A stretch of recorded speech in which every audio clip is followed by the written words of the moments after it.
Selamat datang di Renungan Harian Toraya, edisi Jumat 27 Maret 2020. Bahan perenungan kita hari ini dari surat Wahyu kepada Yohanes pasal 10 ayat 1 sampai ayat yang ke-11. Wahyu pasal 10 ayat 1 sampai ayat yang ke-11. Sebelum kita membaca dan merenungkan bagian firman Tuhan, mari kita berdoa. Kami senantiasa datang kepadamu ya Tuhan, di segala situasi keadaan yang kami alami.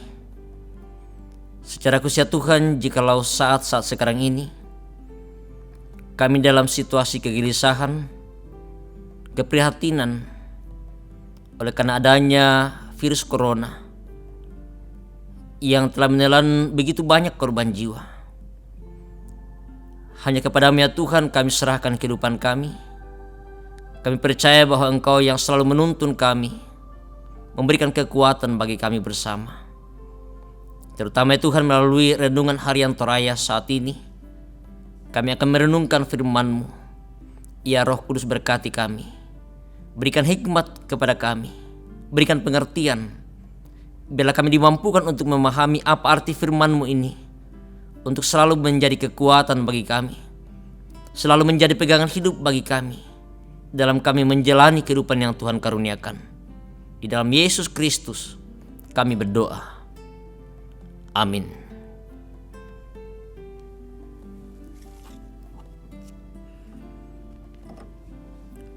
Wahyu pasal 10 ayat 1 sampai ayat yang ke-11. Firman Tuhan. Kitab terbuka. Dan aku melihat seorang malaikat lain yang kuat turun dari sorga, berselubungkan awan, dan pelangi ada di atas kepalanya, dan mukanya sama seperti matahari, dan kakinya bagaikan tingkap api. Dalam tangannya ia memegang sebuah gulungan kitab kecil yang terbuka. Ia menginjakkan kaki kanannya di atas laut dan kaki kirinya di atas bumi. Dan ia berseru dengan suara nyaring, sama seperti singa yang mengaum. Dan sesudah ia berseru, ketujuh guru itu memperdengarkan suaranya. Dan sesudah ketujuh guru itu selesai berbicara, aku mau menuliskannya. Tetapi aku mendengar suatu suara dari surga berkata, meteraikanlah apa yang dikatakan oleh ketujuh guru itu, dan janganlah engkau menuliskannya. Dan malaikat yang kulihat berdiri di atas laut dan di atas bumi, mengangkat tangan kanannya ke langit, dan ia bersumpah demi Dia yang hidup sampai selama-lamanya, yang telah menciptakan langit dan segala isinya, dan bumi dan segala isinya, dan laut dan segala isinya, katanya, tidak akan ada penundaan lagi. Tetapi pada waktu bunyi sangkakala dari malaikat yang ketujuh, yaitu apabila ia meniup sangkakalanya, maka akan genaplah keputusan rahasia Allah, seperti yang telah ia beritakan kepada hamba-hambanya, yaitu para nabi. Dan suara yang telah kudengar dari langit itu berkata pula kepadaku, katanya, pergilah, ambillah gulungan kitab yang terbuka di tangan malaikat yang berdiri di atas laut dan di atas bumi itu. Lalu aku pergi kepada malaikat itu dan meminta kepadanya supaya ia memberikan gulungan kitab itu kepadaku. Katanya kepadaku, ambillah dan makanlah dia. Ia akan membuat perutmu terasa pahit, tetapi di dalam mulutmu ia akan terasa manis seperti madu. Lalu aku mengambil kitab itu dari tangan malaikat itu dan memakannya. Di dalam mulutku ia terasa manis seperti madu, tetapi sesudah aku memakannya, perutku menjadi pahit rasanya. Maka ia berkata kepadaku, engkau harus bernubuat lagi kepada banyak bangsa dan kaum dan bahasa dan raja. Demikianlah firman Tuhan. Amin.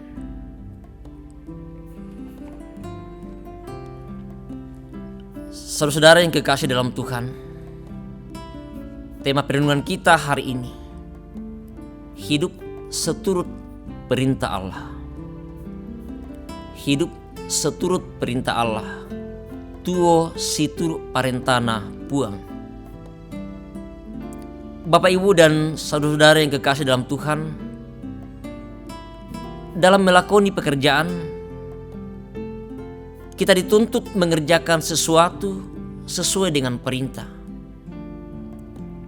Ibarat sebuah delman yang digerakkan oleh sang kusir, di mana setiap aktivitasnya kuda harus mengikuti perintah kusir. Jikalau kuda tersebut tidak mengikuti perintah, maka hal yang akan diperolehnya adalah sebuah hukuman atau cambukan.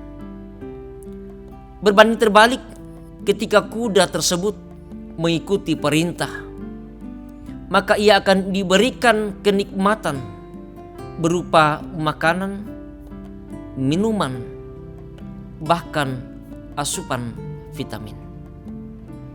Sama halnya dalam menjalani kehidupan ini, di mana terkadang kualitas hidup seseorang kerap kali diukur oleh sejauh mana ia menjalankan perintah.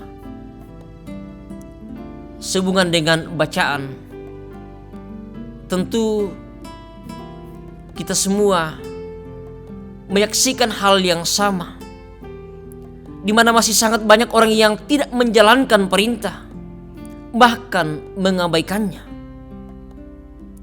Manusia cenderung hidup menjauhkan diri dari perintah Allah, seperti bersenang-senang, tidak mengasihi, saling membenci, iri hati, bahkan saling membunuh.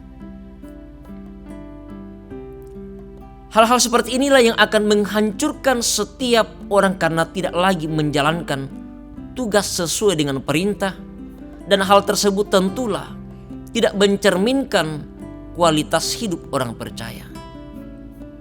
Saudara-saudara yang kekasih dalam Tuhan, selaku orang yang percaya, semua pilihan juga ada pada kita seperti cerita delman tadi.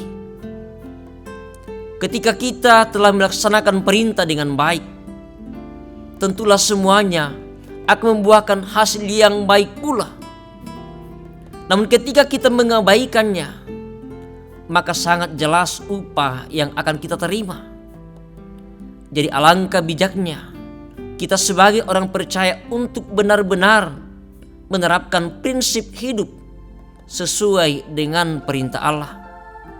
Karena hidup orang percaya yang sungguh-sungguh berkualitas ialah hidup menjalani kehidupan seturut dengan perintah Allah. Terpujilah Kristus Tuhan kita. Haleluya. Amin. Mari kita berdoa. Kami bersyukur Tuhan, kami boleh merenungkan bagian firman-Mu yang telah mengajak kami untuk bagaimana kami harus tetap hidup seturut dengan perintah dan kehendak-Mu dalam kehidupan kami. Karena ketika kami bersama-sama hidup seturut dengan kehendak dan perintah-Mu, maka kami akan bersama menikmati bagaimana kasih dan anugerah Tuhan selalu menyatakan kenikmatan kami boleh rasakan dalam kehidupan kami. Secara kuasa Tuhan, dalam menghadapi berbagai situasi yang membuat kami tidak nyaman, membuat kami gelisah dan kami prihatin.